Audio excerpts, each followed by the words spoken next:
We're a unique podcast for families of faith, produced by parents and pastors who understand and appreciate how hard it is to maintain your faith in a hostile culture. We're here to encourage and support you in the most vital role of all, parenting. If you're feeling overwhelmed and afraid, it's okay. You're not alone. Brilliantly Brave is hosted by two honest and engaging dads with 9 kids between them. A road tripper, author, and pastor, Father Brad Matthias, and iShine founder, solo parenting expert, and all-around foodie, Mr. Robert Beeson. Join us each week as we explore and engage with some of the most intriguing, inspiring, outrageous, and awesome parents in the world. This is Brilliantly Brave. Hi, welcome to Brilliantly Brave Parenting. I am your co-host, Pastor Brad Matthias. I'm here with Robert Beeson. Yeah. Hi, Robert. Hi, Robert. And you're very professional sounding today. Actually, you're not on your A game. Your energy level is fairly low. Yeah, it's because I'm a little... Are you sad? Yes, I am a little Why are you sad sad today. Well, I'm not in the mountains, and it's hot. And it is hot, and that's a reason to not be happy. It is really hot. And I'm not talking about like the hot where you feel warm and the sun is on your skin and you just feel invigorated. This is more like living in someone's armpit or something. And that kind of hot. Well, as a person who's never lived in someone's armpit, it's difficult for me to totally understand the metaphor. But I can tell you that when I get out of bed in the morning and have to think about leaving air conditioning, I get depressed. Yeah. I got here very early this morning and it was already sticky. In fact, the sun wasn't even up and it was like sticky. Gross. I've been watching the Weather Channel, so I feel like I'm qualified to say this, but the dew points are oppressive, according to them. 74 degrees is the dew point, which makes it... Okay, I think you're just losing people now because I'm just telling that's you a little that, too much information and it doesn't really... I'm telling you, I'm so tired of the heat that I'm studying it. That's how tired I am. Okay, well, let's just leave it there. All right, well, today we have this... we have a very unusual husband and wife guest today. They have come a long, long way to visit with our audience and to be here in Franklin, Tennessee. Do you want to tell our audience how far our guests have come today? Yeah, but they're not unusual, like people. Oh, no, we are. Well, no, not I mean, like you are. Yeah, your wife yeah, is fair. not. That's fair. Thank you. Well, I mean, in all fairness, it's unusual for people to come, across the entire globe to be here with us in Franklin, and they did come from the other side of the world. Just for this podcast, and we're grateful that you guys made It is the amazing the trip. commitment they've shown. Thanks for paying. Yeah. It's our pleasure. So who are our guests today, Robert? Would you tell the audience? Tim and Amy Cleary. And they are from New Zealand and Australia, which makes them Aussies and Kiwis. But from what I was understanding earlier, Tim, you moved to New Zealand when you were young. So do you prefer to recognize yourself as a Kiwi or as an Aussie? No, I'm still an Australian. I think when my accent changes and my rugby affiliation changes, then I could become a Kiwi or an American at this point. You're not an All Blacks guy? Not at all. Really? No, they're cheaters. No, they're not cheaters, but they're not great rugby players. We're not cheaters. Yeah, well. So what is the Australian team? I don't even know. They're the Wallabies. Oh, well. But look, over the last 10 years, they've probably been closer to the Wobblies because they haven't been playing nearly as well as they should. But I'm loyal. The All Blacks, they're like... They're the best in the world. They're unreal. Unstoppable. They're not unstoppable. The British Lions team stopped them. I think the Springboks did too at one point. Wait, time out. As an American in the room who has no idea what you're talking about, is this rugby talk or soccer? This is rugby. This is rugby. So for the audience, we're talking rugby. Okay. Yeah, and so I grew up in South Africa. And I'm sorry. I'm sorry to hear that. No, you shouldn't be sorry. It was wonderful. I am. No. I You don't need to feel sorry for me. I feel very sorry. But our country's team was the Springboks, and they were a very good team. But it was always when you would bring up rugby and say All Blacks, it was kind of a hiss in the room because it was like, you can't defeat the All Blacks, and they were just like this nemesis. But they're a great team. Yeah. I didn't have an affiliation really, so anyway, we've used all the time we have, so thank you guys for being here. Sports podcast, awesome. No, it's really great having you guys. We've known Tim and Amy for a couple of years now and have been partners with the Twin Gospel Alliance and huge fans of what they're doing ministry-wise with the Ether Light, which is, if you haven't seen it, you must check it out. It's unlike anything else And we can talk a little bit about that. But what we wanted to do here is get both of you here to talk not just about media and tweens, but actually families. And you guys have certainly had your share of adventures moving from down under over here and bringing your kids with you. And so I think you probably have a lot to share with our audience about how to cope and how to deal with change and what that does to a family dynamic. So welcome. Glad you're here. Thank you. Thanks in for all having us. sincerity. Yeah, so we had a robust pre-interview discussion going, to say the least. And I'm going to tell the audience that you have two smaller children, 3 and 5. Is that correct? Mm-hmm. You've been married about 8 years. And so you're going through all the normal growth and stretching that comes with being parents of small toddler and preschoolers. But you also moved continents in the middle of that and tried to launch a brand new ministry in Aetherlight. Tell us just a little bit how the last 2 or 3 years has gone for you as parents of small children in transition. I think the first thing to know is our kids are the artist and the animal. Our son is 5 years old, and he is an artist. He deep feels everything. Mm-hmm. So he does something wrong, he's beating himself up first. He's putting himself in timeout. And then he's saying all the things that now won't happen to him because he's done this wrong. This grievous wrong. My daughter like Izzy, shaming himself. like self-flagellation. Yeah. Huh. My daughter Izzy is the animal. She could whip herself and she wouldn't feel pain. I wanted to get her checked because there's something wrong with her pain receptors. She'll headbutt you and think it's hilarious, So yeah. We've got this very sensitive young boy who is just a beautiful soul, and then we've got this animal who very may extroverted. not have a soul at this point, and so Sorry. These two kids are just incredible to parent because they're incredibly different. Mm-hmm. But they've also responded to moving across the Pacific incredibly differently. Mm. It's not a day goes by that my son doesn't miss his friends, who ironically are now in America, but a couple of states away. But not a day goes by that my daughter doesn't echo the same sentiments just because her brother does. Not that she remembers New Zealand. Yeah. So it's been an exciting time. I can't remember what the question was, but that's a little introduction to my kids. Yeah, I think a lot of our listeners could identify with transition, the stress of moving, the stress of launching a new ministry or a new business.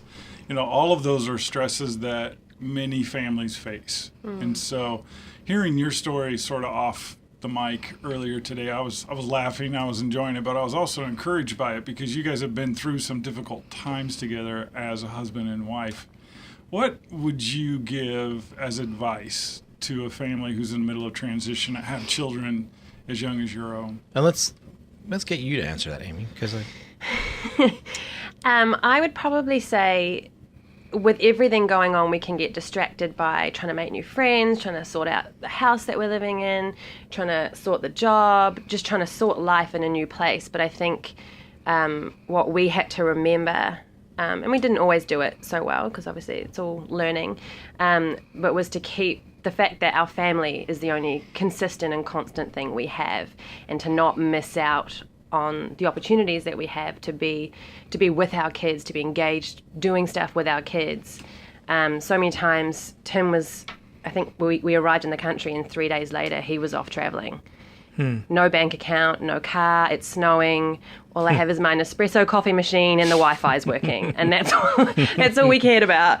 But so often I could have just sat and I did sometimes, just kind of phase out and let the kids watch TV and then I watch something else just to kind of make the days go a little bit faster. But what they really needed and what I needed was to actually just engage with them and make the most of an empty house and us sleeping on mattresses on the floor and the kids having little toys arriving via Amazon every day and just trying to keep consistency for them. What kinds of things did you do? Give us some examples of things that you would incorporate. Well, obviously we were still trying to learn about our area of where we live. We had a family that has grown up children and they kind of adopted us, and so she would have to come and pick us all up, and we'd go do Costco runs or Target runs, or we found indoor playgrounds, or we just went round to her house, and it was like them being at an honorary grandparent's house, which is kind of what they've become for us, and them pulling out their grown-up kids' toys, and the kids just having like a home that felt like a home, because ours really didn't feel, it wasn't very So well finding set and up. plugging into some But kind they were of also community. so Yeah. graceful to us in that they'd let our kids turn their house into a bomb site. They wouldn't yell at our kids. They'd let our kids have a space that felt somewhat normal when we couldn't provide that at home. We were still living out of boxes, or literally our kids still cry when the FedEx man leaves without bringing a toy, because they got so used to toys getting delivered as we were trying to restock a house. Because day after we day. arrived with 5 suitcases. And that's it. And that's it. You didn't ship a bunch We of didn't stuff ship over? anything. Wow. We started moved from a scratch. ministry, so there was no money to shift Right. our Ship. stuff. Yeah.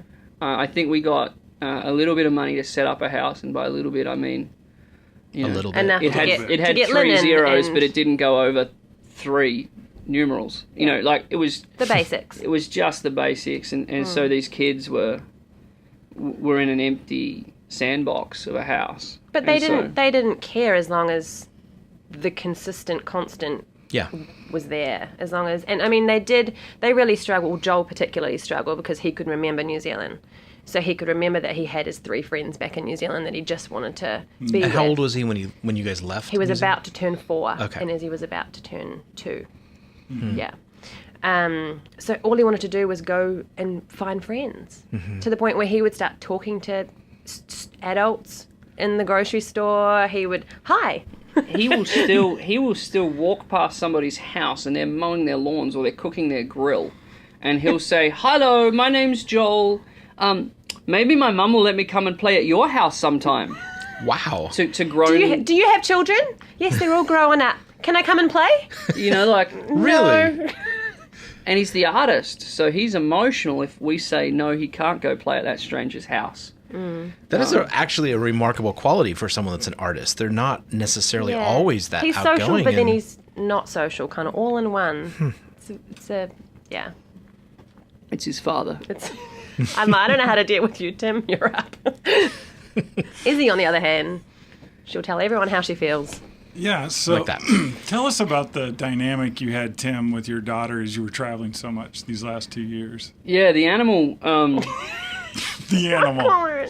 Call her that. You know, she might hear this someday. Just Well, I gave her nice names on the birth certificate, so the animal just keeps her balanced. No, I'll tell her the stories of how she got the nickname the animal when she's older. But it was Amy calls her She-Hulk, or what's the other one? The Beast. So I thought animal was a lot gentler. Anyway, you know, I was away so much. I remember when Joel was born, I felt like I had an immediate connection with him. You know, we both had similar anatomy as well as personalities. Izzy was born, and I had to learn about anatomy and things that I still don't feel comfortable about having to. You know, it was all very stressful because she was not only physically so different, but she was emotionally so different. She did not connect with me at all. And I remember the hardest thing about being a parent of suddenly this little girl is everybody told me how fulfilling it was being the dad of a girl. It wasn't fulfilling, it was agonizing. There was this alien in my house. She loved her mum, but she didn't want cuddles with dad. She didn't want to know dad. Who was dad? And then I had to travel on top of all of that. I almost don't think it was the travel that birthed it. It was the travel that prolonged that experience. So it's only now she's older that now she gets excited when daddy's home, and you know, now she cries when daddy goes to work. Now she comes in for cuddles in the morning. Now she attempts to jump in the shower. You know, now she has become somebody that loves being around daddy. But if you'd told me it was going to work out, I probably would have called you a liar, because it was very strange watching this relationship, I guess, be birthed. yeah, so that's a lot of tension to introduce into a home dynamically. in the middle of such upheaval. As you're in transition as a couple, you're moving, you have all these changes that are going on. There are uncertainties. And then, Tim, to add to that, this sort of foreign daughter, this person who you really can't connect with. You don't understand their language. Their culture is weird. Yeah. It's how America felt about us is how I felt about my own daughter. Interesting. Yeah. Yeah, so... a resident alien. Cool. So, having raised two daughters, I can definitely identify with the feelings of not understanding your daughter, this feeling of you don't speak my language, turning to your wife and sort of saying, please interpret what that just was. Because I don't even have that in my data bank. I can't pull that out. I don't know what that meant. I can identify with that feeling, but I also know how deeply that could hurt someone. So I imagine that in that process you felt wounded when you would come home and you're like, oh my gosh, I'm working so hard for this little girl and I love her and it's not reciprocated. Yeah. How did you guys work through that as a couple? As a couple is a great question, because I think when you have young kids, it was like, I think only recently, and by recently I mean like in the last 6 weeks, have we started to feel like we're married again. For so long there, we were like roommates. Right? You go into survival mode. Yeah. Right. When you're under pressure and they call it like accidental parenting. You're just kind of doing anything to get by. And I think, it's the last priority is to work on your relationship when you've got to keep these kids safe and alive. Right. I remember the day I realized I had to forgive my 3-year-old daughter, which is just the weirdest thing to have to say, because how can a 3-year-old wrong you? But it wasn't the fact that she'd wronged me, it was the fact that I was holding stuff against her. I think the biggest 3 lessons I've learned in the last little while as a parent and as a person, and those 2 things actually can't be really separated, because if you're not a person, you can't be a parent. Powerful. Classic. Very powerful. Is like cynicism ruins everything. Entitlement ruins everything. And unforgiveness ruins everything. So if you can be a person that doesn't give in to cynicism, that doesn't give in to entitlement, and that constantly forgives, then actually everything else falls into place. And for me, that's been super important, to actually not look at when my kids behave like that, to not see it as a direct insult towards me, or not see it as motivated by something else, but they're just kids learning how to be. When I feel like they should be this and they're not, that's entitlement. That's not right. Right? They're actually learning how to be, and I need to push that to the side. Oh, we should have a better car.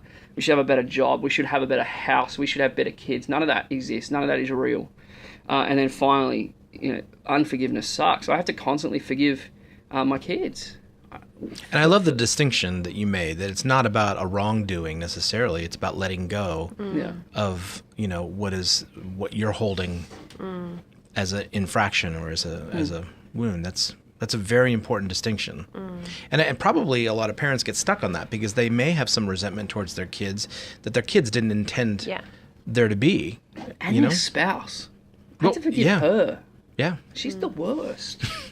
Right? In this little I have a really hard time believing that. Do you know what I mean? In this little microcosm that is us, like marriage is just 2 really broken people trying to get along. Absolutely. And so how do 2 really selfish people learn to be selfless? The same way a piece of glass in a river learns to be soft, learns to be rounded. Tumbled. And so it's a constant state of agony sometimes, as you realize that, constantly have to say, I'm sorry, I hurt you. It's not enough to say, I'm sorry. You have to say, I'm sorry, I hurt you. You have to go deep with what's been going on and understanding that the otherness of your spouse is just as important as yours, if not more important. So. Yeah, I'm listening to you, and I've been married 26 years, and thinking about some of the experiences my wife and I had with our younger kids. And there is sort of this natural separation that occurs with parents where one child or another connects with one parent more than another, and it's just more natural. There's just a little bit of an ease to communication. You understand them more intuitively. And the other, you might find yourself having to work harder to find common ground, to find a way to connect with them.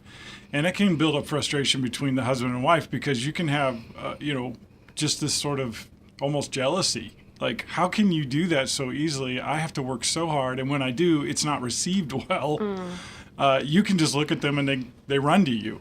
I'm sure those feelings had to be exacerbated, Tim, as you were really traveling a lot. You said you were gone 1 month and then back 2 months, and that sort of When you pattern. still lived in Australia? Or in New Zealand? Yeah. So that, the stress of that on your relationships had to be tremendous. What would you tell a dad who is finding himself in a job where he's forced to travel, leave his family behind? What would you recommend? I think FaceTime is the greatest gift we have in the modern century. And I would make a point of trying to FaceTime at bath time or at dinner time, a place where it was normal for me to be around right before bed. But also make intentional memories. When you're physically there, and then talk about those memories when you're not, so that those memories are still just as alive and well in those moments. But I mean, it's just super hard. I mean, Dad travels. Our friends here in America, actually, Mum travels. And Dad's left with the kids. Again, it's so hard. You got to make intentional memories. You got to be, I beat myself up when I don't call. Where I come from, there's like one time zone in a country. When I'm traveling now, there's like 4 time zones I've got to contend with to work out where I am and what time it is at home in Tennessee. Yeah. And so, being intentional about calling before they go to bed, I'm terrible at it. I'm just the worst, because when I'm away, I'm in that zone. I'm busy trying to help other parents with their kids and getting their kids into the Bible with the Ethelite stuff. But if only they could see that my life at home is terrible. I haven't read a Bible story to my son in weeks. You know what I mean? Right. And so you're caught in this irony, especially for me, of actually feeling like a really bad parent because I was focusing on other people's kids and not my own.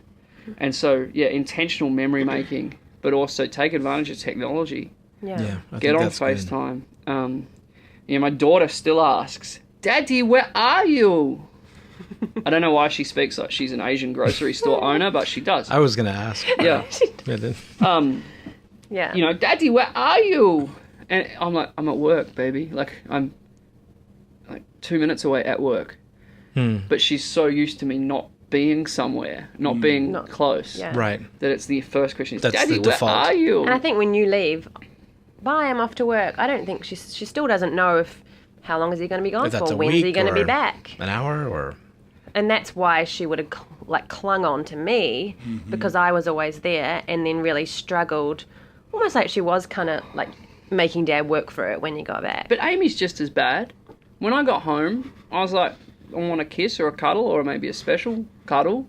And she's like, "Stop it, I don't know you." This is the transition period, okay? And what we're going to understand is the emotions of these girls is so different to us guys. Yeah. And this is important. I'm going to talk a little bit uncomfortably for parents here, because this is something I learned really early on, is that like we're like fireworks, guys. Like we get home and we're ready to just like make a party happen. And you know what I'm talking about, parents.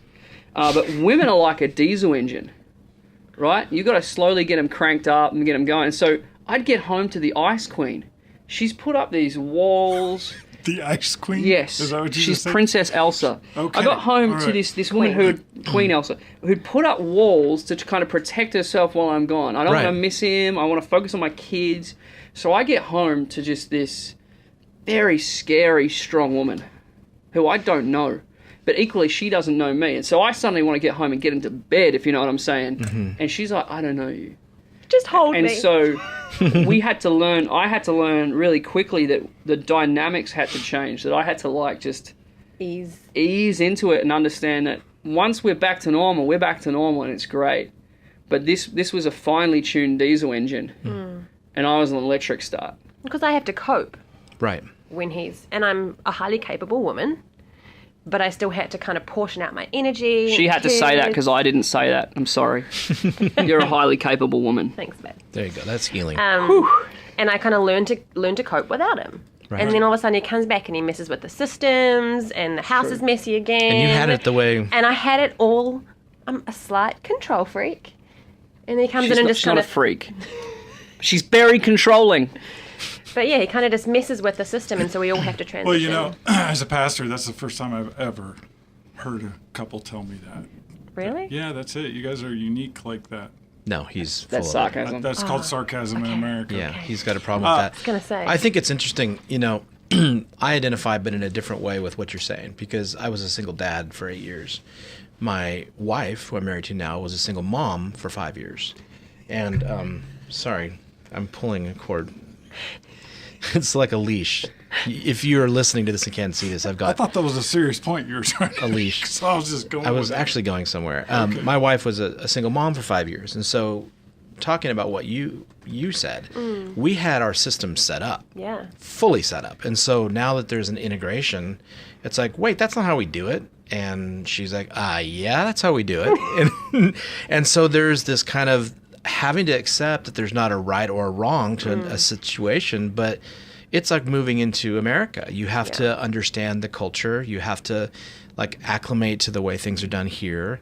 It's a lot like that when either you travel or if you're a blended family, you're really having to give yourself time to learn the other person again and the other and permission for them to not agree with you and the way things are done. And that's a really difficult thing if you're not intentional about it. And suddenly I realised why Alice was so important to the Brady Bunch. Huge. Right? Because there was this middle person who could actually just take the kids so mum and dad could be mum and dad. Right. Because as well as you having trouble learning how the kids are going to work together, you're trying to work out how you work together. And so the Brady Bunch had Alice, right? Yeah. For this last little season, we've been super blessed to have this girl, Tessa, who has an American passport, who said, yeah, I'll come over for a year and live with you guys and take the kids some of the time. And so for us, I think that's part of the only reason that I say we're no longer roommates. Yeah. Because we've actually had the freedom now to come and do this. Amy comes and works out of my office sometimes now. If I need help with something at work, I ask her before I ask anyone else. Because we finally got that freedom. I think finding Alice in your Brady Bunch is super important. Find that friend or that honorary auntie who can take the kids to get ice cream while you just have 15 minutes to chat. You know, that can change a marriage.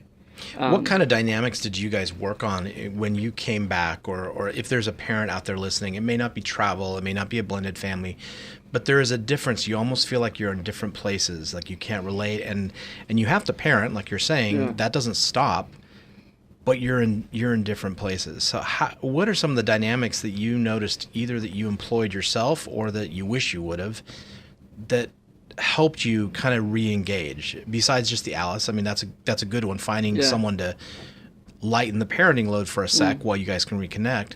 But I think there's some forgiveness that needs to happen. You know? And so what are some practical ways that, and again, not forgiveness because someone's done wrong, but just that you're holding something against them. How do you unpack some of those things? Look, I'm the worst person to ask because I'm terrible at it. So when I get home from a trip, I go to bed. And that's the worst way to deal with it because suddenly I'm home, but I'm not present. And the kids want dad, and mum's like, no, we just got to let dad sleep until he... And that's for the benefit of everybody because, you know, you hustle when you're on the road or whatever, and you come home and you're exhausted. But it's probably not to the benefit of my kids. Probably the first thing I should have done is actually taken the kids and gone to the park or gone to get ice cream or taken them to the toy shop if you're a consumerist like I am. And he's like, no, they don't need more toys. I'm like, everybody needs more toys. But, you know, at least she would have got some time there because you don't realise when you're on the road that she hasn't got time to shower. She's skipping breakfast. She's doing all this stuff just to make the house work without you kind of sharing the load. But also... for us, you know, I should be and should have been more intentional about finding ways to lessen the load. So how can I say, hey, Miss Sarah or Auntie whoever, could you on Tuesday take the kids? So she's not asking for a handout. I'm asking for a favour because I'm leaving. Spontaneous flowers. You know, maybe cooking a couple of meals before I go that I just shove in the freezer so that she's feeling like I can't do what I do without Amy being able to do what she does. And so she's as much responsible for any success I have. She's more responsible for any success I have than I probably am because she's allowed me to do so. And so how do we recognize that on the front end and on the back end of any kind of trip or whatnot is super important. I've talked way too much. Amy, how do you deal with, those are great tips. Like, one of the things I'm curious about is if you're at home or you're on the short end of the stick and you're carrying the home burden most of the time, whether it's because of travel, what's the best way to communicate that?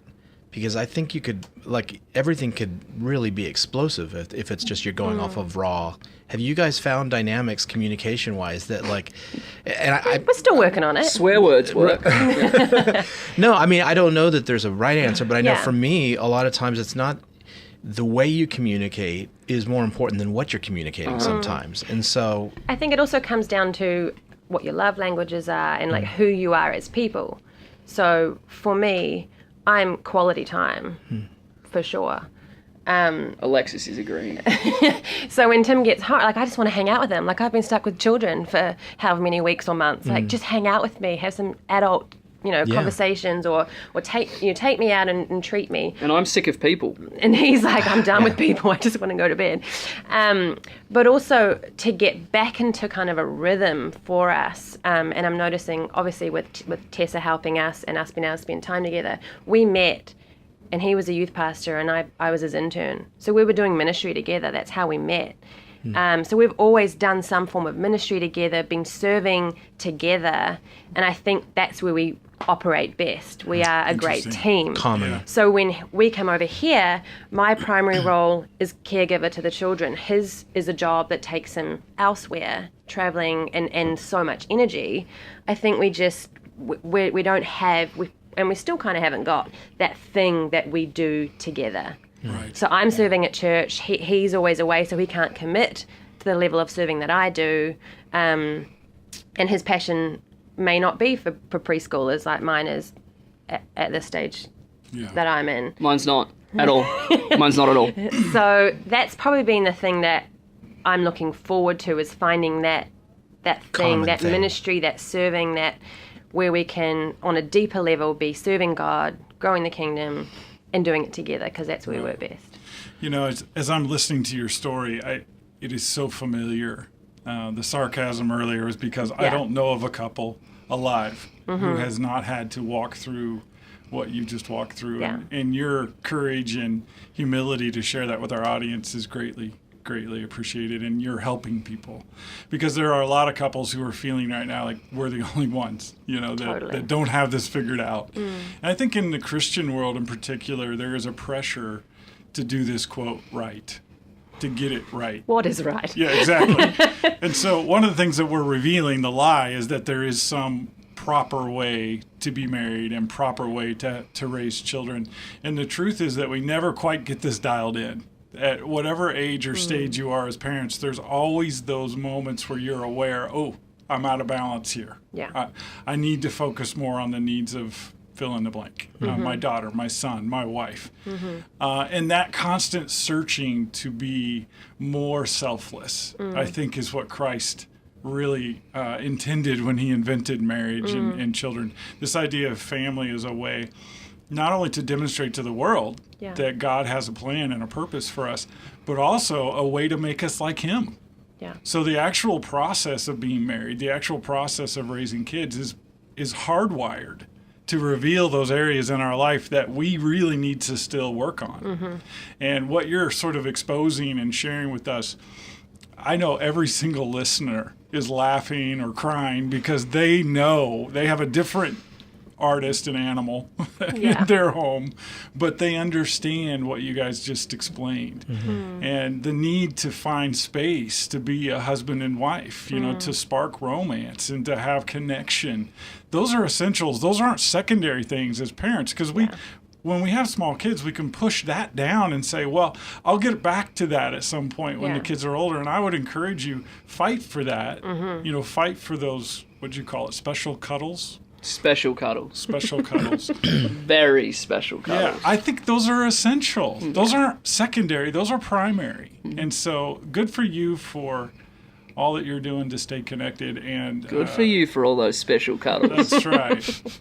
Robert, if you got any closing thoughts for... You know, I do admire you, and I do think that dismantling the myth that there's a perfect way to do this is really important. So thank you for your vulnerability and in talking about the fact that you're still on this journey and you don't have this all figured out. But the thing that's obvious is that you're both committed to going, well, we'll figure it out. Yeah. The fact that you can talk, and we talked on air about having a fight the one night and the next morning you guys are still you're good and Tempting special cuddles. Yeah. I wasn't going to go there. Potatoes. That's a code word for those listeners that That's when I have to stop talking. that's not stop talking, but just realize. Anyway, I admire so much what you got. You're the vulnerability and that you're leading from that place of authenticity. It resonates with so many people, and there's not a lot of people that are brave enough to do that kind of thing. So thank you for doing that here. The only closing thing is I wanted to get again, Tim. You said the three and I love this. The three things that you try to get away from, or that you're trying. What are those? I know one was entitlement. The three so things. cynicism, entitlement, and unforgiveness. Like if we could just dismantle those three things in our relationship, in our job, in our whatever, I think that those are huge ideas, and I love that. So thank you guys for being here. Thanks for having us. Well, Robert, I know that was one of the more enjoyable interviews I've experienced here on Brilliantly Brave. What do you think of that? I think anytime you're able to sit across from someone that is as authentic and transparent, not only is it engaging, but I think there's so much truth that just kind of comes out, because it's not about trying to have all the right answers. It's just about kind of expressing where they're at. And I think that our listeners will really resonate with that because so few people are willing to be vulnerable like that, or to be brave enough to be vulnerable like that. So I thoroughly enjoyed it. I love those two. Yeah, they are amazing. Tim and Amy are this just sort of moment in time for me. I felt like I was having a flashback. You know, I could see Paige and myself, 15, 20 years ago, remembering what it was like to have three kids under the age of 5 or 6. And just the tension and exhaustion and fatigue that is so normal, but when you're in it, it's overwhelming. Absolutely. And as I'm, only married for 3 years now, but I totally relate right now to what some of the tension that they're feeling about, okay, these are, when he went away, she established her systems, and he did his thing, and absolutely, and it's just like Barb and I, like she had her way of life and I had my way of life, and they were firmly, it wasn't just a month thing that I was away or my spouse was. It was 8 years of this, and so now trying to bring it all together, it creates tremendous tension unless you understand that you have to navigate, that it's normal to feel that tension and to embrace that tension.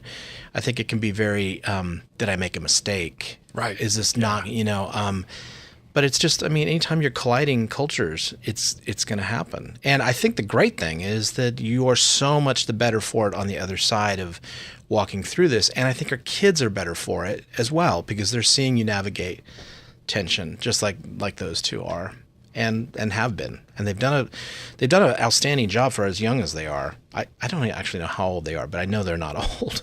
They're not as old as you. Well, Brad. no, they're not as old as me, and that's a fact. But they have been married for 8 years, and I think we're going to invite them back for season 3, just because some of the context of their marriage, the tragedy they've been through, some of the struggles, I think our listeners would further identify with. But as I was thinking about it and looking back, I think for the parent who's raising the preschoolers, and many parents are so busy with their jobs that they are traveling, one or both.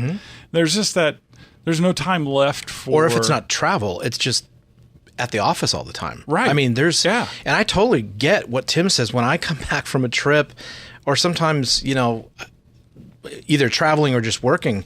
I don't want to be around people. I just want to shut down, and I totally get that. I do too, and I was even identifying with the struggle that Tim's having connecting with his daughter. I had that struggle with my son. Caleb he did not like to be with me. And in a similar way, I was gone when he was young. I was out of the house. And so the constant in his life was his mom. And so that's where he would go for comfort. And it wasn't until the teen years that God really opened the door for me to reconnect with my son. And so my encouragement to a parent who's feeling, I just don't connect, hang in there. Will this ever? Yeah, it will sort itself out. It will be resolved. You won't have to live in perpetuity disconnected from your kid. And I think sometimes it's just helpful for parents to hear from the old guys like us, hey, this stuff will work. God is faithful. His promises are true. And it is worth staying married even when you feel disconnected, alone, and overwhelmed. I couldn't agree more. I thought it was a great time. I'm so glad we got to spend it with them. Absolutely. Well, before we close out, I just want to, take a moment to share with you what Winston shared with me. I like Winston. I think, I've sort of come to terms with the fact that he's using me a little bit. These wise sayings that he shares with me, they're only after several pieces of cheese now. It used to just be one piece. Now it's 3 or 4. So, well, I get to see the home life of Winston since he is my dog, and I will tell you that I can only suspect that he is using you, not just for cheese, but he is walking with a different posture now. Oh. He's kind of enjoying the notoriety, so I'm not sure that this is going to backfire. He does have a Facebook page now. He does. Yeah. So, when a dog has his own Facebook page, something's going on. Well, Winston today shared with me something I think that's appropriate for our topic and interview, and it's a little-known truth. Women have twice as many pain receptors on their body as men, but a much higher pain tolerance. That makes sense. Yeah. There's a lot of these things that I think that you're just pulling off the internet and you didn't actually get from Winston. That's cynical. We're not supposed to be cynical. You just heard Tim talk about No, that. but I'm getting to the point that I think this one, that could be true. Yeah. That could be very true. I have a very low tolerance to pain. I can vouch for that. Yep. Well, as we walk through the season 2 of Brilliantly Brave, we appreciate all of our listeners. We appreciate those people who decide to subscribe to us and listen each week. We hope this is encouraging. It's uplifting. It's a little funny, a little lightening to the load that is your day. And if you would be so kind as to go to iTunes, subscribe to this podcast, and put a nice review in, rate us if you appreciate what we're doing, share it with a friend. Those are the things, those little details make every difference. And maybe who you prefer, more Robert, less Brad, something like that. That would be helpful too. You're hurting me just a little bit right there. That hurt. It was intended to. Join us again next week for Phil Davis. He's the director of Abba's Way Ministry. He'll give us some great insights into parenting, specifically for dads and their sons. So join us right here, Brilliantly Brave Parenting, the podcast. Parents, remember, even if you may not feel brilliant or brave, you are. For God gave us a spirit not of fear, but of power and love and self-control. And I am not ashamed, for I know whom I have believed. I am convinced that he is able to guard until that day what has been entrusted to me. 2 Timothy 1:7 and 13. This podcast is a service of iShine Ministries and the Tween Gospel Alliance. All rights reserved. Donations to Brilliantly Brave are tax deductible at ishinelive.com. Review and subscribe to this podcast on SoundCloud, Stitcher, iTunes, or on our webpage. And read our blog and connect with us at wordpress@brilliantlybrave.com. Thanks for joining us for another episode of Brilliantly Brave.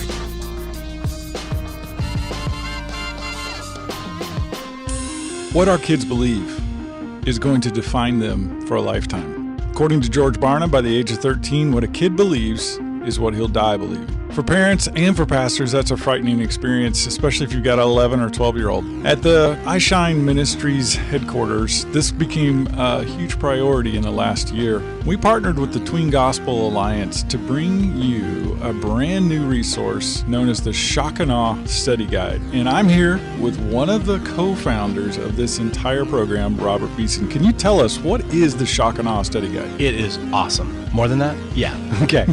The Shock and Awe Study Guide is a super cool thing that either a parent can do with their kid, or a youth pastor can do with their students, or a children's pastor can do with their students. And here's the cool thing about it. It is apologetics for kids. So it's the really huge evidence and thoughts of apologetics wrapped in a way that is really tangible and simple for kids to understand, answering 4 primary questions. And they are, what if there's a God? What if the Bible is true? What if Jesus is who he said he was? And what if I'm part of that plan? And we believe if you can answer those 4 questions and you are drawn through evidence proving those 4 questions, that really it's gonna establish a pretty unshakable foundation of faith. That sounds very helpful, especially if you're a parent or pastor and you're concerned about the condition of your child's faith, what they believe, what the voices of culture are telling them. If that's you and you're interested, go to ishinelive.com and check out in our web store the Shock and Awe Study Guide. It has a digital cloud video base, so it's 4 studies in a small paperback volume for $9, and it has 4 videos that go with 4 studies. It can be done in a weekend, it can be done over a month, or it can be done bi-monthly, however you need it. It is a fantastic resource that I have used as a pastor in my own home church, and I have been impressed. So check it out. Check it out.